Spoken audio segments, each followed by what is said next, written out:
What's the purpose of education in current society?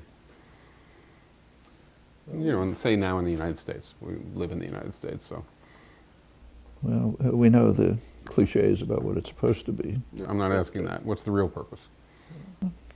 A lot of the purpose, and this has become, it's always been there, but it's becoming quite striking in recent years, is just training for obedience and conformity. Actually, there's been a substantial movement since the 1960s in this direction. Which the 60s were very frightening to elites, liberal, right-wing, whoever. They didn't like the fact that too many people were just becoming too independent. And they focused, and the literature focuses on the crazy fringe, which existed, of course. But what really worried them was not the crazy fringe, but the mainstream of the activism, which was civilizing the country. It was raising questions that were difficult and unpleasant, you know, war, and sexism, all sorts of things. But the real problem was people were just becoming too independent. And in fact, it was so overwhelming that they couldn't even keep quiet about it. I mean, I've talked about this before, but there's a very important book which everyone should read by the first publication of the Trilateral Commission. It's the liberal internationalist elite from the Trilateral was Europe, United States, and Japan. And that's the liberal side, liberal internationalists. And they were worried about what they called excessive democracy. Groups of people who are usually passive and apathetic are beginning to enter the political arena and press their own demands. Too much pressure on the state, we have to dampen it down. We have to have more what they called moderation in democracy. One of the things that concerned them very much was students. And part of the proposal, this comes from Harvard University professor who contributed, Samuel Huntington, is that the problem was that we've been seeing the failure of the institutions responsible for the indoctrination of the young, their phrase. Now that phrase is usually not expressed, it's sort of kept under wraps. But there was enough concern so that it came out. The institutions responsible for the indoctrination of the young aren't doing their job. Schools, universities, churches, the young are not being indoctrinated properly. And we have to do something about it. Now that was part of a very widespread phenomenon. Now it runs over to the law and order efforts of Nixon. It includes the drug war, which was motivated by this to a substantial extent, including mythology that was concocted about an addicted army and all sorts of other things. It shows up in raising tuitions and other disciplinary techniques for the young to try to indoctrinate them better. It continues right to the present. On the Obama administration, for example, Obama has stiffened extended the Bush proposals of what's called No Child Left Behind, which also came from liberals, you know, Edward Kennedy and others. No Child Left Behind is a kind of a euphemism, which means trained to test. Don't allow children to be creative, inventive, explore, and so on and so forth. Make sure they pass that next test. And in fact, there's pressure, because the teacher's salary depends on it, and you know, a lot of pressure, so evaluations and so on. Well, that's all of us, you know, anyone who went to a good school like we do got there because we were obedient enough to do this idiotic kind of stuff. So yeah, you have a test coming, it's all crazy, you memorize what you have to memorize, 2 days later you forget it, and then you go on and you do what you feel like. I mean, anyone who hasn't had this experience is pretty unusual. But now it's the framework for teaching. And I think it traces back to the concern about the failure of the institutions to indoctrinate the young. Actually, let me give you a personal example. When I was in Mexico, I happened to give a talk at UNAM, the major university, you know, a couple 100,000 students, very high quality, you know, good campus, you know, it's free. I also gave a talk at a city college, university, which is not only free, but it's open. Anybody can go. A lot of people aren't ready to go, so there's preparatory courses, and so maybe you got to wait, and so on and so forth. Also, quite high quality. I was impressed. The city university was established by Lopez Obrador, the sort of leftist mayor, but it's running. It's, nice campus, doing good things, research institutes, and so on. All right, that's Mexico, poor country. From there, I just happened to go to California for talks. California is maybe the richest place in the world. It had a great public education system, best anywhere. It's being destroyed. In the major universities, say Berkeley and UCLA, tuitions are going up so high that it's becoming like private universities almost. And furthermore, they have big endowments, and like private universities, and very likely they'll be privatized. So the kind of jewels in the crown will become, Harvard and Yale, big elite universities. The rest of the system's meanwhile being degraded. So it's going down to a very good state system, but it's being degraded. Now that's the richest place in the world. Mexico's one of the poorer places in the world. It's not for economic reasons, any more than it's for economic reasons that Mexico has maybe the only independent newspaper in the hemisphere, and we don't have them except on the fringe. These are social and economic decisions. There are all kind of reasons for them. Could look into it, but they're worth considering. And the educational system is being constructed consciously, and in fact, you can read the legislation and the commentary, so as to essentially indoctrinate. That's what training to test means.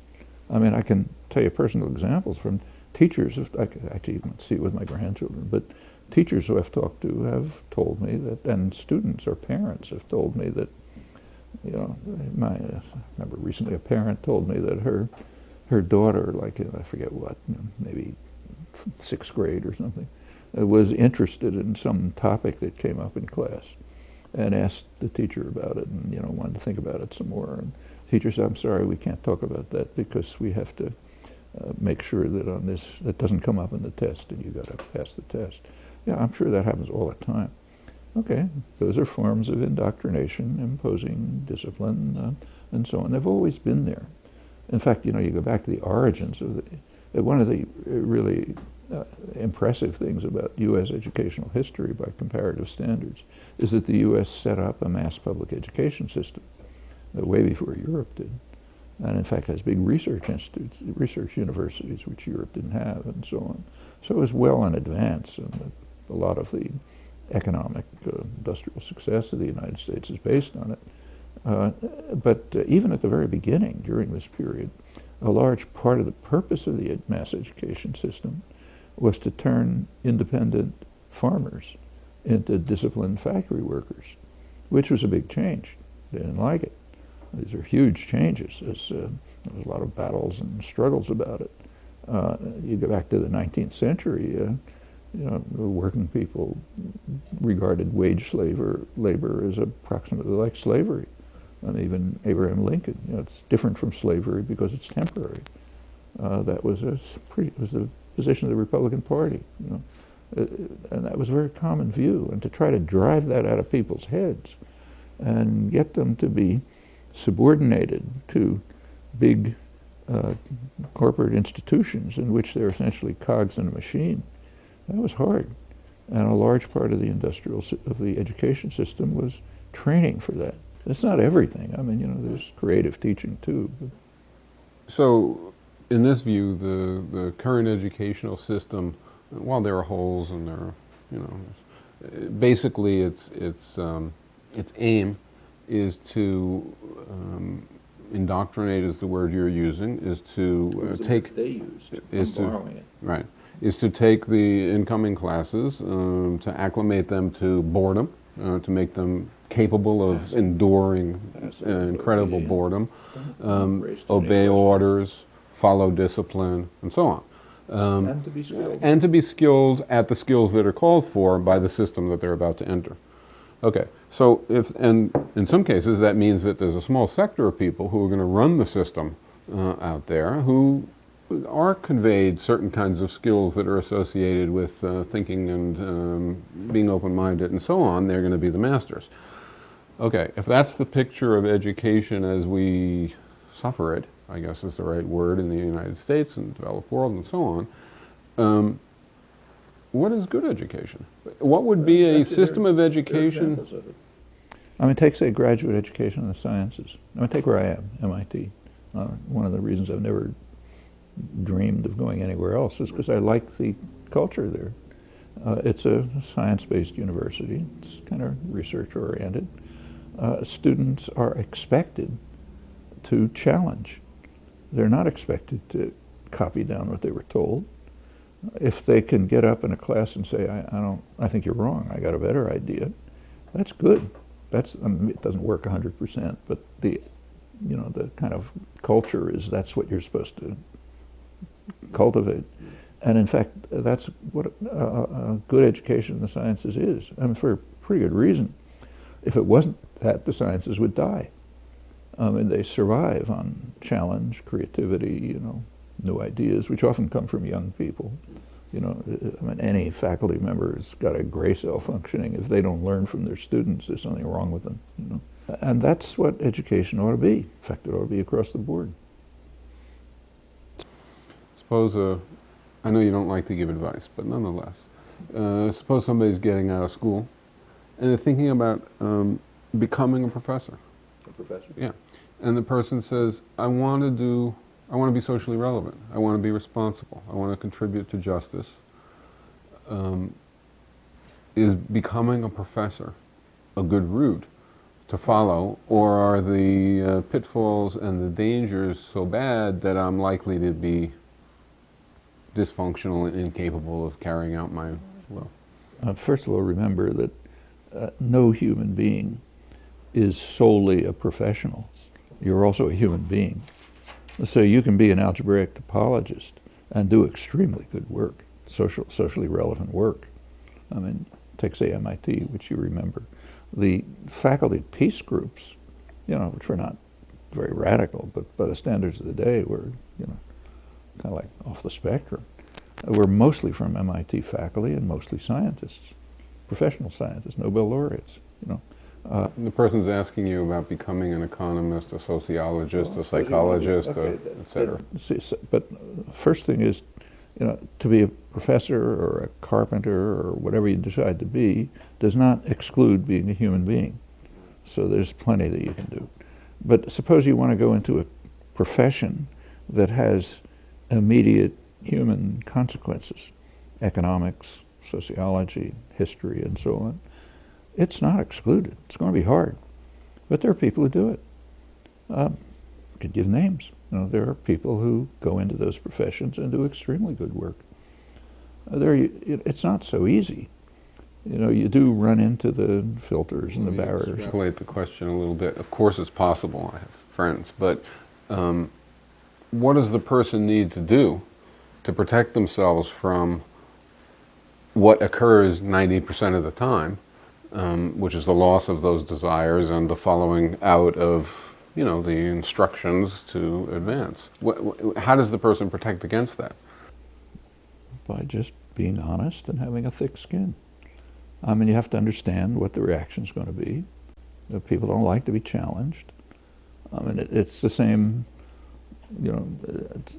even in the sciences are better in this respect, but even there, and in other fields, literary, teaching languages, whatever it may be, being a professor can be a very comfortable job. I mean, you can be a professor in some Ivy League university and do nothing but keep rewriting your thesis, with sort of, more data, or, you dug up some more documents or something like that. You don't have to bother thinking. You don't have to bother seeing students. They never raise any interesting questions. And you're well off, much better paid than professors, much better paid than they ought to be, including me. And it's a nice, comfortable life. So, and they're not going to like it if they're going to be challenged. And furthermore, if you're, say, an economist and you challenge it, you got a lot of forces pressing against you, not just I mean, I might say, take, say, right now, Obama. I mean, when Obama picked his economic advisors, we're in the midst of a huge crisis. He had to pick economic advisors. Who did he pick? I mean, did he pick Nobel laureates who raise a couple of questions, like Joseph Stiglitz or Paul Krugman or others, not flaming radicals, but they do raise some questions.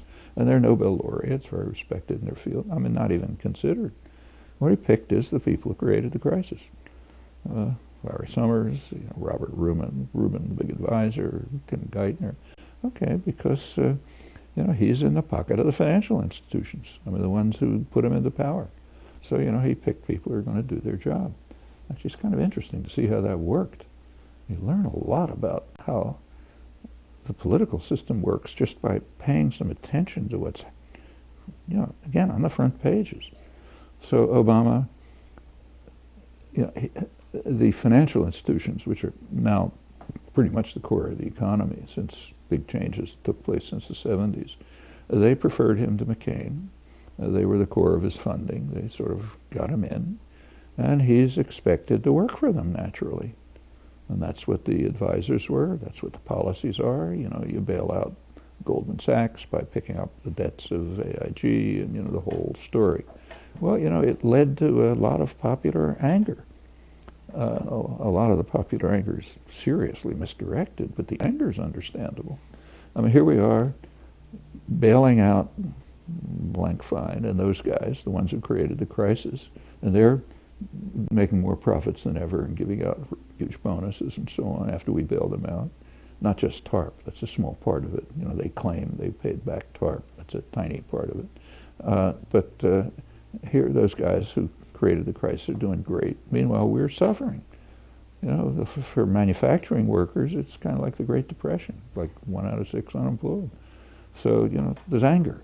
And Obama is a politician, he had to respond to it. So he kind of responded by changing his rhetoric. So, started talking about greedy bankers and they shouldn't have big bonuses and so on. He was taught a lesson very fast. Within days, the bankers and financial institutions and others announced very publicly, read a front page story in the New York Times, you keep talking like that, we're going to destroy you. We're going to drop, we've funded you and other Democrats, we're going to not do it. We're doing it to the Republicans. It's even, people are supposed to be his friends. Head of J.P. Morgan Chase is claimed, a friend of his, an advisor and so on, said, forget it.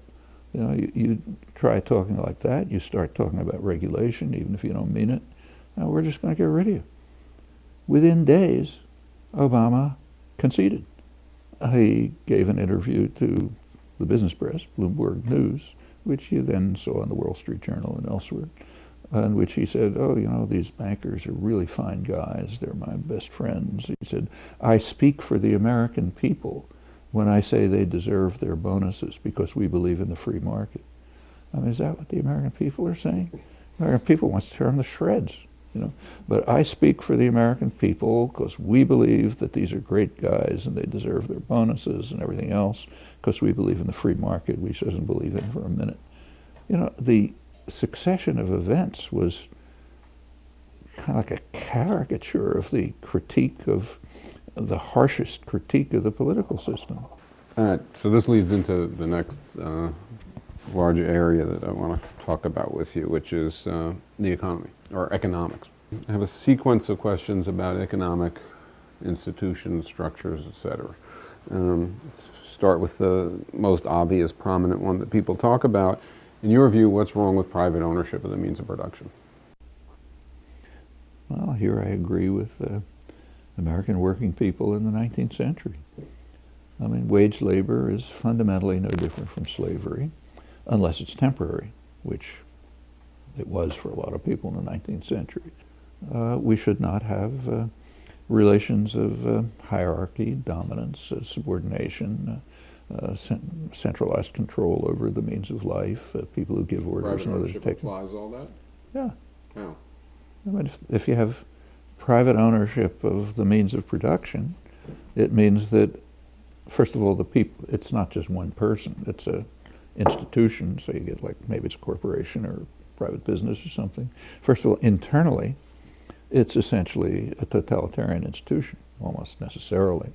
There's a group at the top, maybe a person or a group, they make the decisions, they give orders, people down the hierarchy get the orders, transmit them.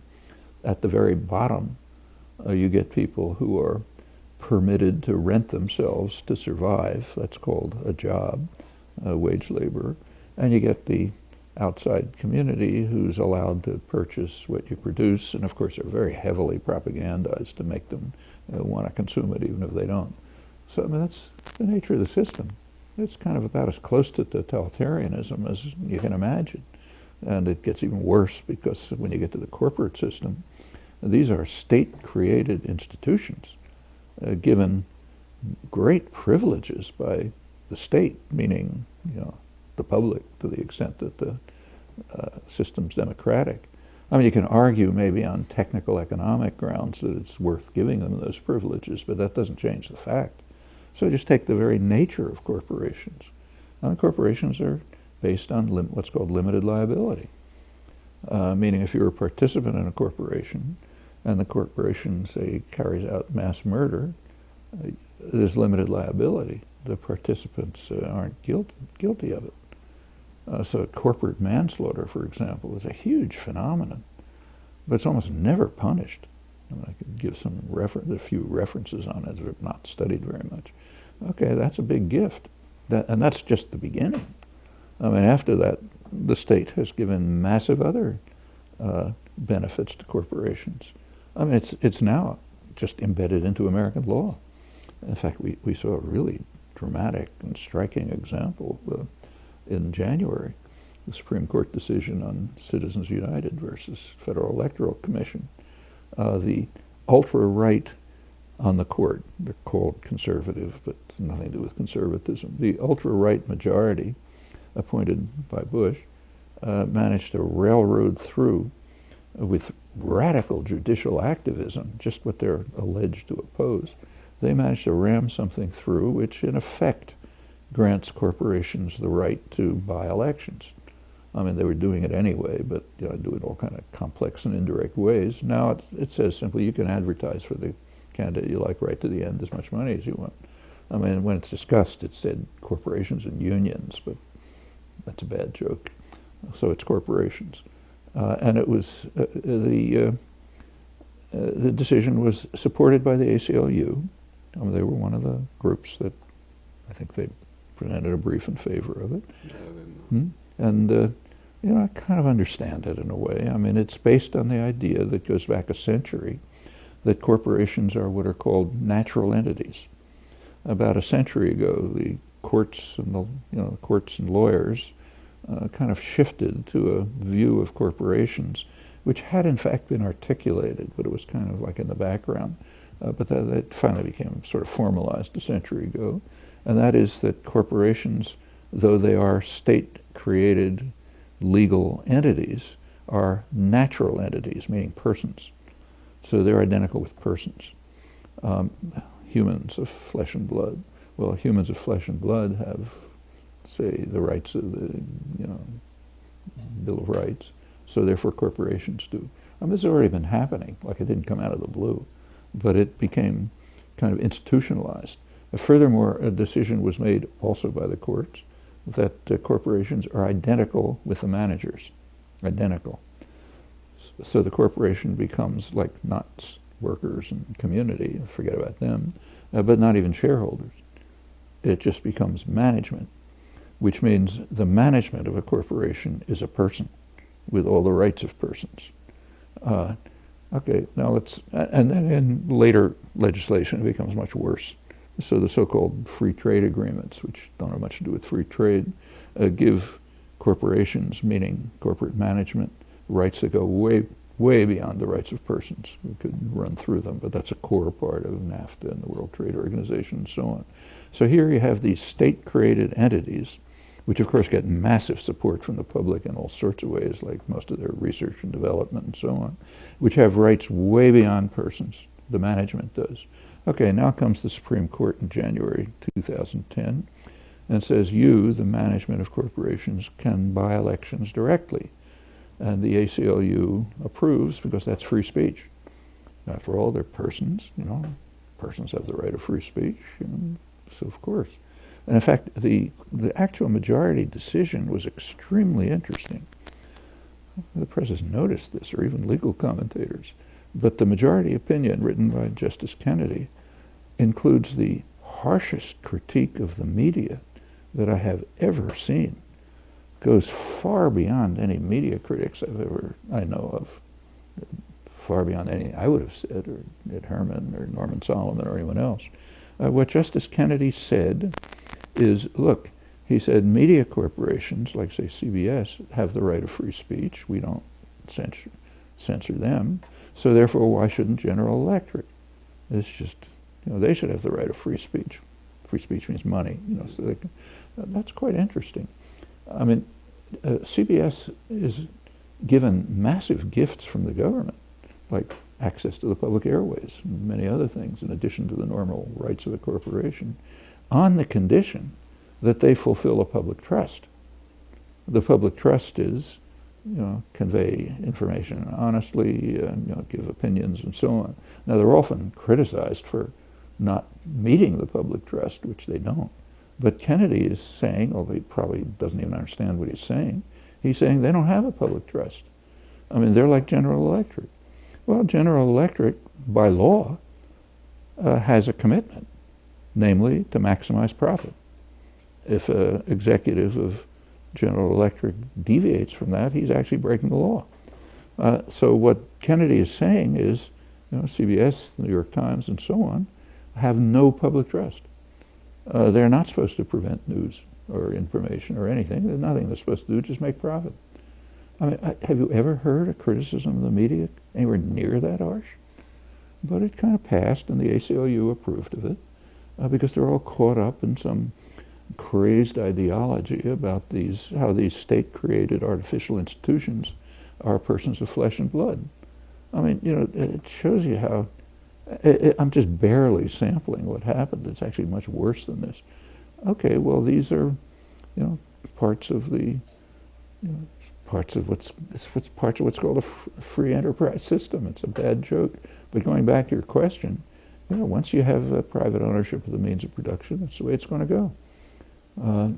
Almost automatically. In the United States, maybe more extreme than other cases, but the United States is a highly class-conscious business class. I mean, they're all Marxists. If you read the business literature, it's like reading Maoist Red Book. Values may be inverted, but the terminology is the same. And they're fighting a bitter class war constantly. They never relax for a minute, and it makes good sense. Their job is, after all, to maximize profit and power. You can't criticize them for doing it. In fact, they're even legally bound to do it, so you can't criticize them. But I mean, these are just aspects of private enterprise. Plus the fact that they're just based on an intolerable principle, hierarchy and domination. Okay, so in the economic system that we're most familiar with, we have the private ownership, we have the hierarchies of decision making, we have the misattribution of rights, et cetera, et cetera. But then there was this thing that came along called socialism, or 20th century socialism, which still exists, I guess, in some places, but has in many other places disappeared. What was wrong with that? Depends what you mean by it. First of all, the socialist movement that came along. No, I mean the actual systems that were established. You mean like Leninism, for example? Yeah. It was just another form of tyranny. And one of the first things that Lenin, he didn't hide it particularly. In fact, in the early 20th century, years before the revolution, Lenin was pretty harshly criticized within the socialist movement because of his doctrines. In fact, he was criticized. I think even Trotsky said this, because his doctrine is that there should be a dictatorship of the proletariat, Marxist notion, which to Marx meant something quite different, something like producers take over production and so on. So there should be a dictatorship of the proletariat. It should be run by the party, which is the vanguard. the party should be run by the Central Committee, and the Central Committee should be run by me. He didn't put it in those words, but essentially what it came down to. And all for the best of reasons. When he had it, if you look at Lenin's writings, he veers away from this in early 1917. So say from around April 1917, this is the course of the Popular Revolution, you know, he became much more libertarian. So you read April Theses, State and Revolution, it's practically anarchist texts. Then he got power, and he went back to just what his doctrine was. And, you know, among the first acts were dismantle, not totally destroy, but take away the power of the Soviets, factory councils, any of the popular institutions that developed during the revolutionary period, dismantle the Constituent Assembly because there were social revolutionaries representing peasant interests and so on, and finally turn the place into what was actually called a labor army. And we got to drive them to industrialization. Now, this was all very progressive. I mean, it all comes from a particular reading of Marx. Not Marx's reading, but it doesn't matter. The proletariat is the agency, you know, the engine of social change to freedom and justice and so on. But that can't happen unless we have an industrial society, of course. You don't have a proletariat. Russia was a backward peasant society, kind of a third world colony of the West almost. Big army and stuff, so unusual third world colony, but structurally rather like that.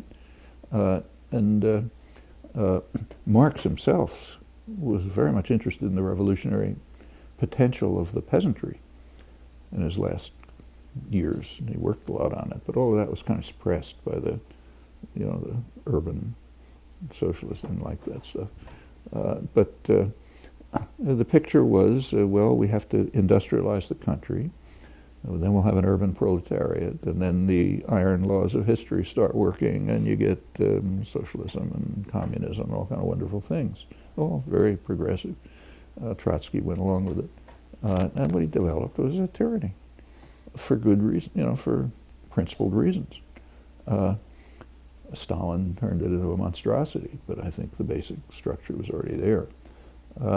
Okay, that's what was called socialism.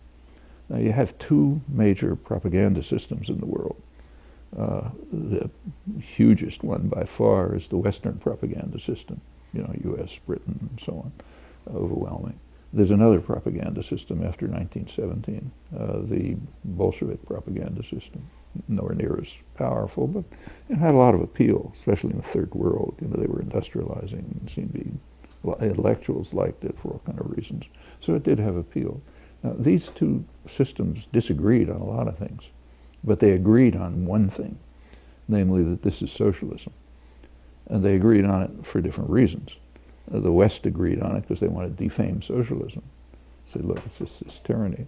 The Bolsheviks wanted it because they wanted to kind of benefit from the moral appeal of socialism, which was real. Now, when the world's two propaganda systems agree on something, it's kind of hard to disentangle yourself from it. So, okay, this became what was called really existing socialism. In fact, it's probably the worst blow that socialism ever faced, maybe up till Hitler, you know. You may remember in 1989 or so, 88 roughly then, when the Russian system was finally collapsing. I was asked by a leftist journal to write an article on, you know, what does it mean when socialism collapses. And I wrote an article, and I said, this is a small victory for socialism if this goes. Then I explained why. They refused to publish it. It finally appeared in an anarchist journal in Montreal. But I actually wrote something like that for The Nation in a symposium they had. I don't think anybody understood a word of what I was saying. I mean, even the people who were strong anti-Stalinists and so on. But I think that's true. Now, you know, out of the Marxist movement, there came another strain. People like well-known people, you know, Anton Pannekoek, head of the Second International Educational System, Karl Korsch, you know, others later here like Paul Maddock, strict Marxists, but they had a different position. They're very opposed to Bolshevism. In fact, Lenin had a famous pamphlet about them. They called the ultra-left infantile something or other. That was kind of left, kind of left-wing Marxism. It wasn't very far from anarcho-syndicalism. In fact, it was a pretty close relation. A lot of these people were very much in favor of the Spanish Revolution, anarchist revolution. But so there was that strain. They wanted workers' control in factories, elimination of the party hierarchy, very anti-Leninist. But that was, although that was some of the leading figures in the Marxist movement, that was disappeared. I mean, who's read Pannekoek?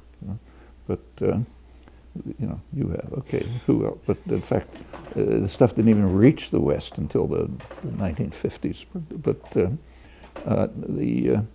and then there was, of course, the whole, left libertarian movements, anarchists, anarcho-syndicalists, all sorts of other people. But that didn't become socialism.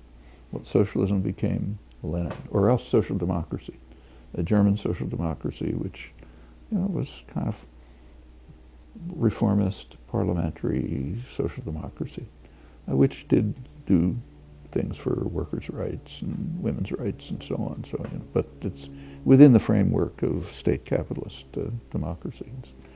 So that was socialism. But the real socialist movement was pretty much crushed.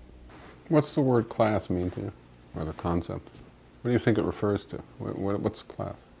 It has a history, but I'm pretty simple-minded, frankly. If I can't see something in simple terms, I don't understand it in these areas. It's not like science. If you take a look at society, there are just different roles that people play. There are people who give orders, and there are people who take orders. Actually, and in fact, it gets institutionalized. So, for example, take, say, the corporate system again. It's very strikingly institutionalized. There are the directors and the banks who own them, and so on and so forth. They basically set the framework. There are the managers who sort of work out how to apply things. They have their own initiative, and they give orders. And you go down the line, and then there are people who just take orders. They're not totally passive, like workers can strike and all sorts of other things. But the array of decision-making and control is fairly sharp. Okay, those are classes. By virtue of the position in the economy and in the roles that people play, they have different interests, opposed interests, etc. We use different terms for other kinds of hierarchy and domination. So let's take a patriarchal family. So maybe the father gives the orders and the mother follows the orders and the kids do what they're told. Okay, we don't call that class. No. But that's just a terminological point. It's another illustration of the same kind of structural relation. There's economic classes, and then there's others. Okay. Is classlessness possible in an economy? It's kind of like asking whether slavery is necessary. You go back to the 18th. I agree. Well, 18th century. If you ask people, so how can you have a society without slaves? Can you look around and they see them everywhere. They're everywhere. Yeah, what can you do? And furthermore, it's benevolent. In fact, look, slave owners had arguments. In fact, good arguments. I don't think anyone's ever given an answer to them. So slave owners argued that they're more benevolent than northern manufacturers for good reasons. When you own a slave, you have capital, and you want to take care of your capital. You guys, the northern, so we're nice to our slaves because we need them. You guys, northern manufacturers, you just rent people. You have no responsibility for them. You want to throw them out, you throw them out. They throw them out, you get others. In fact, that revealed itself very dramatically in American history in a period that's kind of suppressed, although we have the information. If you're taught in school that slavery ended in the Civil War. It did for about 10 years. By 1877, there was a compact made by North and South that the South could do what it felt like, essentially. So they reinstituted slavery, but they reinstituted it in a much more brutal form. What they did is criminalize black life. So if a black man is standing on a street corner, he can be arrested for vagrancy. If he looks at a white woman, he can be arrested for attempted rape, or something. And it didn't matter if you were in for a $10 fee, you'd never get out because you couldn't pay the corrupt judge and you couldn't pay the lawyer and you didn't have any money anyway. So it was essentially permanent servitude. These criminalized blacks were then handed over to industry. And that's a large part of American industrial development. There was big Southern industrialization based on mines, steel, U.S. Steel, and so on. A lot of it's just based on agriculture, of course. They went right back to the cotton fields. I mean, this is a large part of American economic history. That's based, and it was worse than slavery for exactly the reasons that the slave owners had always argued. When we own these guys, we take care of them. When we just pick them up from the jails, we don't give a damn about them. If they die of starvation, fine. We'll get more from the jails. So you had a period worse than slavery. It went up to the Second World War. It was not small. Big impact on American industrial history. During the Second World War, you needed what's called free labor. You needed them for wartime industry. So, okay, there was, blacks sort of got out of the criminalized slavery, and then there was a wartime, post-war boom, mostly based on the state sector. But it took place, like the 50s and the 60s, there was a big economic boom. And there were jobs for, black men in auto factories and so on. They got pretty decent jobs, get a car, a home and so on. Well, by the 1970s, that was over. There were social and economic decisions made to essentially deindustrialize the country and turn it into a financial center. So if you go back to, say, 1970, the role of the financial institutions in GDP, gross domestic product, was, I don't know, maybe 3%. And now it's like a third. And that's changed all sorts of things. A concomitant fact was sending industry out of the country. I mean, 2 years ago, the head of IBM, Gomery, I think, testified before Congress. Interesting testimony. What he said is, in the earlier years, what was good for American corporations was good for the country, because you get jobs and so on and so forth. He says, now it's not true anymore. What's good for the corporation is bad for the country. And IBM's a perfect example. I think they have like 70% of their employees in India, and not just, I mean, the ones that they hire themselves. They're overseas. You can take a rowboat and go out to your job. And this is striking in the case of IBM, because the corporation exists thanks to huge public subsidies. I mean, that's how computers were developed, and on and on. So here they are, a corporation that exists thanks to fantastic public subsidies. For their own economic reasons, it's better to move production overseas. Dell, for example, is one of the biggest exporters from China, and so it goes. But so it's not even a pretense anymore that what's good for the corporation is good for the country. Okay, all this happened. The result is that for, say, poor working people, which means heavily black, later Hispanic, there's no jobs. So what do? Throw them into jail, just like after Reconstruction. That's the main reason the level of criminalization and of incarceration in the United States is shot out of sight. Around 1980, it was kind of like other industrial countries. Now it's maybe 10 times as high as most of them.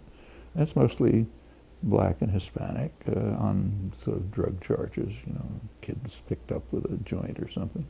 And they become slave labor again. They're farmed out to corporations, in fact, often private jails, which is against international regulations, but it happens anyway. So it's kind of like if you take a look at the whole history of African Americans, it's approximately what it is. Well, okay, going back to the question, why be opposed to slavery? No, that wasn't the question. The question is classlessness possible? Well, was slavery possible? Was it possible to get rid of slavery? It was possible, but there are a lot of pressures that prevent it. So technically, we didn't have slavery after 1877, but in practice we did. The upshot that you want to communicate that while it's maybe possible to get rid of classlessness, it's pretty much hopeless? No. Getting rid of formal slavery was progress. Okay. I mean, blacks are better off than when they were slaves. So yes, improvement. But the kind of improvements you can make remember that the people who own and manage the society are going to fight back. They're not going to give up. Right. So you got to keep struggling. Can we eliminate class in other respects? Sure. Why not? Why can't workers run factories? In fact, it's a very live issue right now. These issues are just below the surface right now. So let's be concrete. There's an economic crisis and there's an environmental crisis. And it's agreed across the board that one way the United States has to try to deal with this is to overcome our hopelessly backward infrastructure, backward as compared with Europe and Japan. So we have a terrible transportation system. It was designed that way. It was designed in, like massive social engineering projects after the war to be highly inefficient, efficient from the point of view of money making, but based basically on wasteful use of fossil fuels. That's why you have suburbanization, destroy the railroads and so on and so forth. Major state corporate projects. All right, that's now kind of like, can't go on. We got to sort of at least catch up to the rest of the industrial world. So you need high-speed rail. Okay, how do you get high-speed rail? Well, Obama sends his transportation secretary to Spain so that he can use federal stimulus money, meaning taxpayer money, to make contracts in Spain for Spain, it's like not some superpower, to provide us with high-speed rail. At the very same time, Obama is continuing to follow the deindustrialization policies from the 1970s, close down GM plants and so on and so forth. It's kind of like, couldn't imagine a more massive criticism of the socioeconomic system. Destroying a factory doesn't just mean destroying the factory. It means destroying the workforce, the community. The community's usually built up around the factories and so on. Well, there's an answer. The people in those factories could take over the plants, run them themselves, convert them to high-speed rail production. It's a task, but not an insoluble one, like conversion of American industry to wartime production in the 1940s was a far bigger task and was done very successfully. It might need some community federal support, okay, a fraction of what's paid to the banks. So it's perfectly feasible. It has to at least be in consciousness. You have to at least be able to think about it and then to proceed to do it. And it's not impossible. There have been steps. First of all, there are examples of it, scattered through the country. There are such examples. And there are cases which came pretty close to working.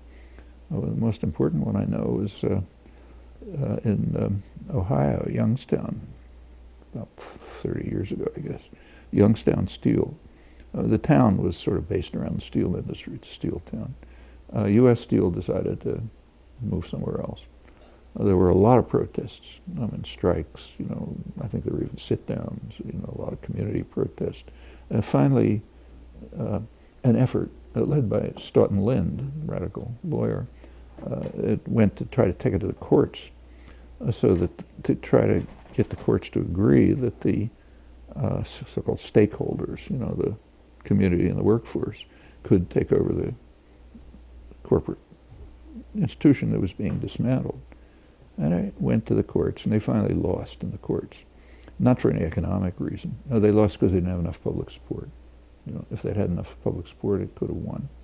Well, those things are, they're right. They should be on everyone's fingertips right at this minute, because that's what's happening in the country. If we want high-speed rail, we don't have to go to Spain to buy it with taxpayer money. American workers have the skills and the ability and the managerial capacity and so on to do it themselves. But okay, that would be, from some point of view, that's a reformist measure. From another point of view, it's a very radical measure.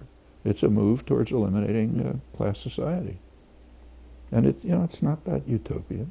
The biggest obstacle is the absence of consciousness, organization, Many would say that the biggest obstacle is the other side is an obstacle. Yeah, they're going to give away. They're of course an obstacle. Well, sure, they're going to fight to hold. Yeah, they're going to fight to hold what they own, but that's true of everything. I mean, that's why the business classes have been fighting like mad to get rid of something like, say, Social Security. Okay. Do you have any, I don't know whether to call it advice, what do you think activists seeking a better economy might usually focus their energies on? You just answered that in some sense as one example. And do you think any serious mistakes have been made in left approaches to the economy that should be corrected? Well, the biggest mistake is non-existence. It's very hard to find left approaches to the economy in anything like, except for very small groups, you know, or I mean, sometimes a large number of people, but you know, not organized for activism. So yeah, these popular forces have to be created. I mean, there's experience after all, even in American history. Like say, take the 1920s. In the 1920s, the labor movement was basically destroyed. Woodrow Wilson, again, the great idealist, he played a major role in destroying the unions, which he hated. But it was pretty dead. In fact, there's a famous book of labor history by David Montgomery, one of the great labor historians, called The Rise and Fall of the American Labor Movement, or something like that. And by the fall, he means the 1920s. It was pretty much gone. It was so much gone that right-wing in British newspapers couldn't believe how workers are oppressed here. They're killed and so on. Well, you know, it changed in the 1930s. Big revitalization, but not fast. The Depression hit in 1929. It wasn't until around 5 or 6 years later that you really got substantial labor organizing. CIO organizing, for example, some radicalization of the AFL. And you got to the point where you had sit-down strikes. Sit-down strikes are frightening. Sit-down strikes are one step before taking over the factory. So as soon as that started happening, business got nervous. New Deal legislation got passed, valuable legislation, but a large part of it was just trying to damp down what's going on. We're not 5 years into this recession yet. It could happen. Of course, there were things then existed that don't exist now. One of them, which we're not allowed to talk about, was that there was a Communist Party.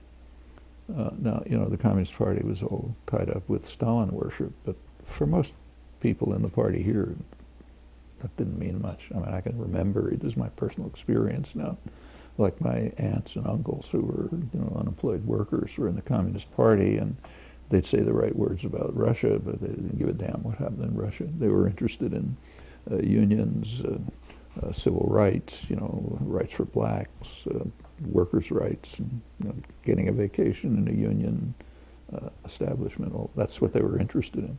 And in fact, the Communist Party was right in the forefront of almost anything that was happening, whether it was civil rights, you know, rights for blacks, union organizing, and so on.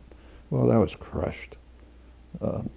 We call it McCarthyism, but it started before that, because the idea that you could have a militant, radical, worker-based force was intolerable to American power, liberals, conservatives, anybody. And that doesn't exist now, but it can be reconstructed in some other terms without worship of some foreign power.